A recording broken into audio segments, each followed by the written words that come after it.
Hey guys, this is Vinay and you're watching my show Let's Talk. Today I have a very interesting guest on my show. He's young, he has chosen a sport that not many people would dare to. It looks like glitz and glamour, but I think it's much more to that. Let's find out from Armaan Ebrahim. Hi Armaan, welcome to the show. Thank you. Thanks for taking time and coming. My pleasure. A lot of traveling. How do you cope up with that, dude? I've gotten so used to it that if I'm stuck in one place for too long, I get fidgety. But You need to keep traveling all the time. yeah, I guess that because I've been doing it for so long now that I have to keep traveling, keep doing something. Because if I stay in Madras for too long, like I said, I can't cope. But no, it's fun to get to see new places, do new things. True, true. And your father is, of course, a racer and it comes from there. But did you ever think when you were young that you want to take this up as a sport or career? Not really. I mean, so my dad was a cricketer first, and then transformed to a racing driver. Mainly raced in India at the time because it was still really young. Back then it must have been really tough. It was. I mean, everyone used to train. It was more hobby racing at the time. Not very many people took it seriously. So he was one of the few that actually took it a bit more seriously. But they were really limited at the time. But that gave me a really good insight because that really opened my eyes to motorsport. Because as a kid, you go with your dad to the racetracks, and that's how I fell in love with it. Because which kid doesn't like fast cars? I mean, obviously as a kid, the love was there for cars and things like that. But there was never a plan saying, "Oh, we're going to become a racing driver," and it was never laid out that way. It just sort of happened. By chance, I'd say, and then one thing led to another, and here we are. And there was this gentleman called Leong who actually spotted you. Yeah, so there was this. I mean, what we race now in India in the karting championship, in our national karting championship, the 1252 two-stroke professional cars that run all over the world. Yeah. They had come to India for the first time back in 2003 in January, I think. So they were doing a training program in Bangalore, and my dad said, "Do you want to come along? I mean, there's these cars that come, which are not like the regular ones that you go for fun." I said, "Yeah, that sounds like fun." I mean, so we went. I went.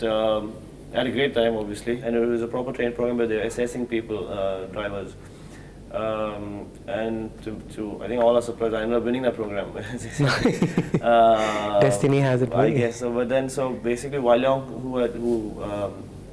was our partner at the time, and he runs. He was a professional karting driver, turned racing driver also, but retired, and then was running a karting team at a karting track in Malaysia, and still does to this day. So he actually approached me and said, I would like to train him, and I mean, but without knowing that I was the son of my father, basically. So this kid, I want to take him and go. And I was like, "Are you sure? You're him." But yeah, so when they asked me, I said, "Yeah, I'd love to go and have a shot at it. I mean, just to go do a race, That was in 2003. 3-on-3. So I went, did the first round of the Malaysian karting Rotax Max Championship, and then I spent my summer there, basically working. So I stayed with him, and through the week I'd work as a mechanic, basically. To understand the nuances. Yeah, so basically from cleaning the workshop to actually fixing everything. So it was great. I mean, so and at the end of 3 months, they said, "Do you want to do this?" So I said, "Yeah, I mean, I really enjoy doing it, whether it's on the card or off the card." So from there, we gave it a shot. And that year, I basically trained me and did various races, kart races in Malaysia and around Asia, and started winning towards the end of the year. So When you were there in Malaysia, when you were training, did you ever think, because the road's not easy, did you have a second thought, or were you very sure that you're going to do it? I was too young to have second thoughts at the time. I was just enjoying whatever. Motivated. I was loving having the opportunity to do it. So I didn't question that. I didn't think about how hard the future was going to be. I was literally living with the moment, at the moment, and when you start young, you don't really. I mean, I didn't really grasp that in my future. I think about anything. It was just driving fast cars and loving it. I mean, it looks so glamorous and nice, but is it really that glamorous? To the people who come to watch the race, it is. I mean, for us, basically, we don't get to see much of the glamour at all, because you get to the circuit on a Thursday or a Wednesday, depending on when practice starts. And because you're limited with such a small window, for example, now we get about, say, 2 half-an-hour, 1 hour sessions, and then you go straight into qualifying. So it's just fully focused, because you need to build up to the session. You need to do all your homework on the track, on the car, and what each circuit has a different layout. So what kind of setups, you talk to the engineers and make a plan, and then you're so busy caught up doing all that it's a lot of technique, right? Yeah, it's a lot of technique in terms of driving, but also a lot of technique in terms of the the working of the car in terms of the physical, aero and mechanical bits of it. So you need to understand everything that goes around, also your temperatures, at how the tire works, and so by the time you get through everything, even though that is fun, and I prefer doing that rather than. But yeah, it's Sunday evening, you know, and then most of the time we're flying back Sunday night. So whoa, absolutely no time to relax. So hardly any. So the glamour bits for all the sponsors and all the people who actually come to watch the race. True. And then, you know, when we see races, the most amusing thing of the race is the pit stop. And when the cars come and the kind of stuff that happens and, you know, the adrenaline rush, what would be going on in your mind as a racer? Well, so when I was in Formula cars, it was different. Yeah, you're the only one driving that car. You come in, the team has to do. All you have to do as a driver is make sure that your in-lap coming into bits is as fast as possible, and every millisecond counts. Yeah, exactly. And then you make sure you don't make any mistake entering the pits. A lot of people overshoot it, so you if you're overspeeding in the pit lane, because usually 60 kilometers limited, and if you overspeed, you get a fine or a drive-through penalty, and you just destroy your race. So as a driver, you need to make sure you do all get your stuff right and come park right in the box so the team can, you know, have do the best, as easy as possible to change everything quickly. But now, since I'm in sports cars, it's 2 drivers per car. Right? Yeah. And when we do a pit stop, we do a driver change. So you're so busy just immediately stopping, getting out of the car, getting your teammate in, buckling him while everything else is going on. So and all that within like say 45 or 50 seconds. So, but it's really hard, but it's great fun practicing it, and I know, I'm sure. It's a challenge to do it as fast as possible. And how does the partnerships work there? So for now, this year I'm driving with Sri Lankan teammate of mine, Dilantha, Malagamuwa, who has been racing for a very long time. This association started in 2015 when he offered me a drive with Lamborghini for the Lamborghini Super Trofeo Championship. So far it works out where I'm the professional driver and he's the AM driver, and it's worked so well so far. We finished runners up last year. This year we've got off to a decent start. Finished on the podium in the first 3 races. Unfortunately, our engine blew in our last race, but still got 4 rounds in the championship, and yeah. Accidents is something that you can't, I mean, you see day in, day out in races. What exactly you guys do to kind of avoid that and take precautions? Well, there's accidents caused by driver error, there's accidents caused by, you know, other competitors coming into you, or misjudgments from your behalf.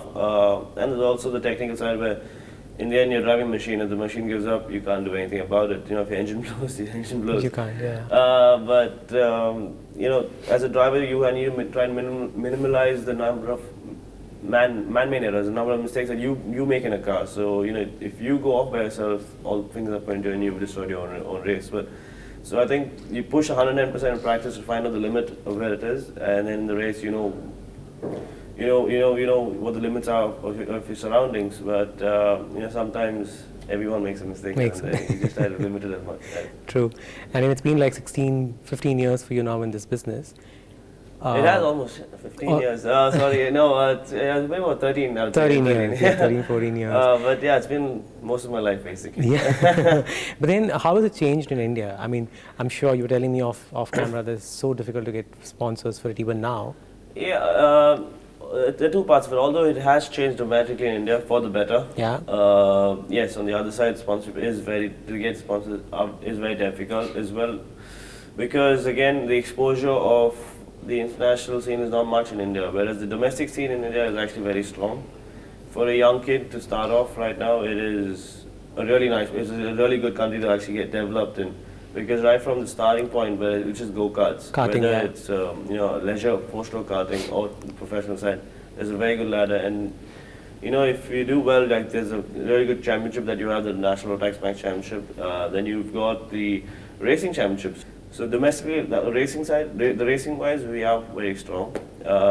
When you say backing wise, obviously we've got 1-2 manufacturers involved, like Volkswagen, Toyota have been involved.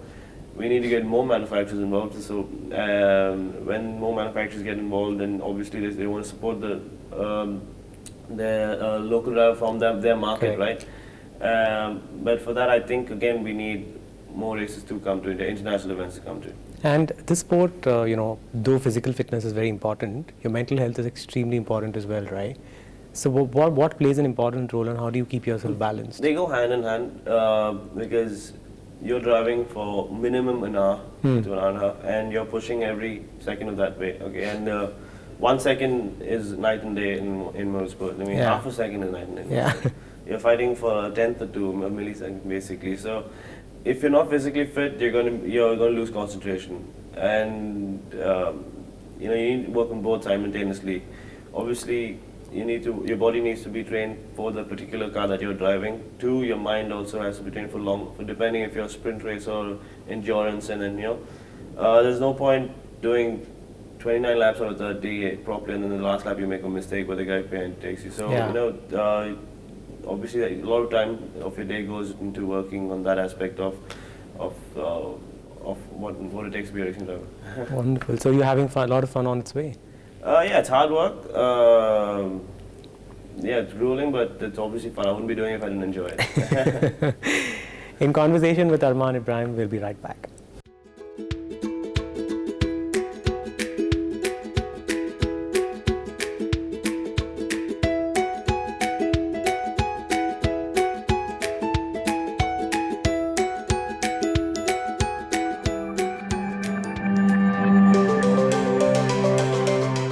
Armaan, this season in Chennai Edition, we're also trying and promoting health. Sports people like you play a pertinent role in that. We are spreading awareness on cancer. It's very alarming to know that more and more people are being diagnosed with it. Yes, it is fastly spreading. I mean, a lot more people are being diagnosed with it. That is unfortunate. But what can you say? I mean, as a person who has to work on the fitness and whatnot, but I guess that. But I think the world is getting more aware of how to look after their body. And if you look at number of marathons and number of participants that people are taking part, whether it's CrossFit or new ways or just sports in general, people are taking a new liking to it. People are starting to get more aware and being more responsible in terms of looking after themselves. And that's all I can just say. Especially cancer, right? I mean, if you get your tests done regularly. Yes. I mean, most of the time, people have found out too late, and then by then, and even that has been by accident. They've gone for a test, and unfortunately, they've been told this unfortunate news. So, I guess you just got to be precautious, and then you never know, right? So exactly. I mean, get tested once in a while. Yes, I mean that's what we're trying spreading through. Yeah, so that would be I think that would be the only thing you can do. I don't think there's any other way to. And stay healthy. Obviously, that goes without saying. That, you can't go damaging yourself and expect nothing to happen. So that goes hand in hand. I don't think we can emphasize any more on that. I think people already do know that, and we've seen the results of that. So I think we're heading in the right direction in terms of that. But sure, stay healthy. Obviously, there's a balance to life and everything. But yeah, always try and keep your body active, in whether it's sport or whether it's general fitness or whatever it is. Try and find something that you enjoy doing, in your time off, and keep working on that. Absolutely. On a lighter note, did you ever feel that you missed the normal college days, school days?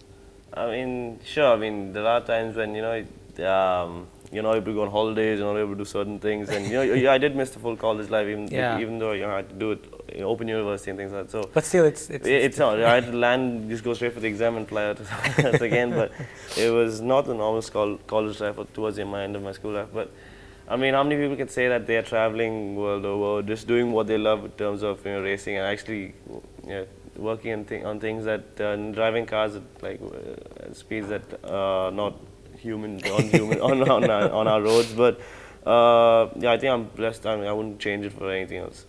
So what do racers do for fun? I mean, apart from you racing and traveling to these wonderful countries. I mean, various things. I mean, for example, when I'm in Madras, I love being lazy. Apart from racing, like I was telling you earlier, I'm a big movie buff. I love my music, so when I'm here, I like to go out a lot. I try to do other activities. I play squash. I go surfing once in a while. So all sports related. Yeah, sports related. Well, even if it's just being a bum, I could spend a weekend not getting out of my room, just watching stuff, and just binge eating sometimes, during the off season. But so there are various. It all depends on how tired or how active I feel. Absolutely. Last segment of the show. Quick questions. One advice from someone that's completely changed your life. If you don't love it, stop doing it. Your dad told you that? It was actually, for my mom and my dad both. I mean, at separate times. It's funny how they both came up with that. But yeah, if you don't, just stop and make sure you do what you want to do. Any incident in life that completely changed the way you look at life again? Just in motorsport. I mean, when things don't work out. For example, like there were 3 years where I didn't get to finish season at all due to lack of funding or whatnot. And nothing goes right basically. Every race was, every year was finishing with 3 or 4 races only, and not suddenly overnight something changes and you right back on top, and then it's a graph, right? It's a completely different perspective. I just there's no point giving up. For me, as long as I worked hard and just believed in something, it somehow work out. That changed everything for me. And how do you deal failure? Are you hang on to it too long? So yeah, earlier I used to hold a grudge on it. I used to just emphasize on it for too long, just keep focusing on that. But then now I think about it, analyze it, and then move on from it. Is it easier now? It's easier now. It's much better. Still hurts for 1 hour or two, or maybe maybe the rest of the evening. But then as long as the next day you wake up and you sleep over it. Yeah. And success doesn't get your head. Enjoy it while it's there. Then again, that the next weekend you could be right at the back. So you got to get back on your feet and start working as hard as, because people are working harder to beat you. So you need to be successful a period of time, not just one time. Yeah. And one race of all the ones that you've done so far that kind of stays in your memory for some particular reason. Well, I still remember, when I won my first international race. I still remember that. But honestly, sometimes when I'm by myself, I have flashbacks of my entire racing, every year. So basically, it's all still fresh in my memory. And every weekend I've raced had some spark in it. So there's something or the other that I keep thinking about, or I've learned from, I keep going back to. So I can't just point out to one. Yeah. What gives Armaan a kick? Continuously being able to drive cars fast to the limit, pushing things to the limit. The minute I'm not able to do that, I really need to start searching for something else. What's your favorite car? Personally, what I really like to have in my garage is actually an old muscle car. Yeah. Do you like bikes as well? I do actually. I'm a fan of bikes. Although I don't get to ride them too often because people think I'm going to hurt myself, and I think I would get too carried away as well. But I do hope at some point I can buy a nice Truxton and do it, modify it, and keep it at home. And what's your favorite cuisine? I am a foodie, and I do miss my Indian food as soon as I leave India. Whether it's South Indian, like the meals, or whether even North Indian once in a while. But apart from the Japanese, big fan of sushi. You could live on that. Sushi, sashimi. So I would say these two are my favorite, and then comes just Pan-Asian. And you're a movie buff. So one movie that you saw off late that completely blew your mind? Off late, I haven't been watching too many new movies actually, but I caught up on one of my old movies that I really liked was Usual Suspects, and it's still superb. And one of your favorite actors? Leonardo DiCaprio. I think he's just so versatile and he can do any role of any role. And finally he won the Oscars. Yeah, and finally, yeah. One Indian actor? Indian actor, well, I would say, obviously coming from here, I'll go for every Rajinikanth movie that there is. I can't wait for the new one to come out. And universally, all over India, I think even Amir Khan is truly a talented actor. Yeah. And do you like art kind of movies, or you like total masala popcorn movies? There's a bit of both. It depends again. Depends on your mood. Yeah, depends on your mood. If you just want to fast and just watch something senseless and laugh, obviously the masala movies work. But then I do like some serious movies as well. So I also TV shows. There are some really nice TV shows that are coming out right now. And when you're in a sport, advertisements are a part of it, and you can eventually get into it, and opportunities come to you, and you've done and stuff. So does it excite you? Yeah, again, it's part of work, and then you sometimes you enjoy it, sometimes you don't enjoy it. But there have been fun shoots, there have been fun shows, there have been various things that I've done, but I've gone into it with wondering what it's going to be like, but I've actually come out having fun. So it has a bit of both, but in the end, it's part of work. It's something that you got to do. And one thing that you want to tell all the sports people, young sports people getting into it, any sports for that matter, what would you want to advise them? At the end of the day, you just got to do what you got to do and achieve the results, because apart from, if you don't get the results, then there's nothing else is going to fall into place. So the first thing you got to do is just keep working hard on yourself and make sure that you get yourself to being almost perfect. And if you don't enjoy it, there's no point, just for the sake of doing it. Absolutely. lovely chatting with you. Likewise. I think the next time we speak, I think India should have grown up, for the sports that you're into. I hope so. More power, more success. Your thoughts on coming on the show? I've had a great time. It was a pleasure meeting you. I think it's a fine cause why you started it, and I hope you get more awareness from it, and you get plenty more followers from it. Hopefully. Thank you. Nice chatting. Likewise. And before we let you go, a small goodie from our gifting partners. Thank you. Hope you're going to like it. Very nice.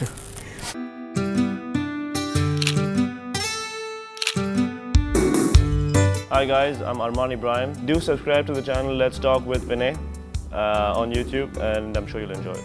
We've got 1-2 manufacturers involved, like Volkswagen and Toyota have been involved. We need to get more manufacturers involved. So when more manufacturers get involved, then obviously they want to support their local driver from their market, right?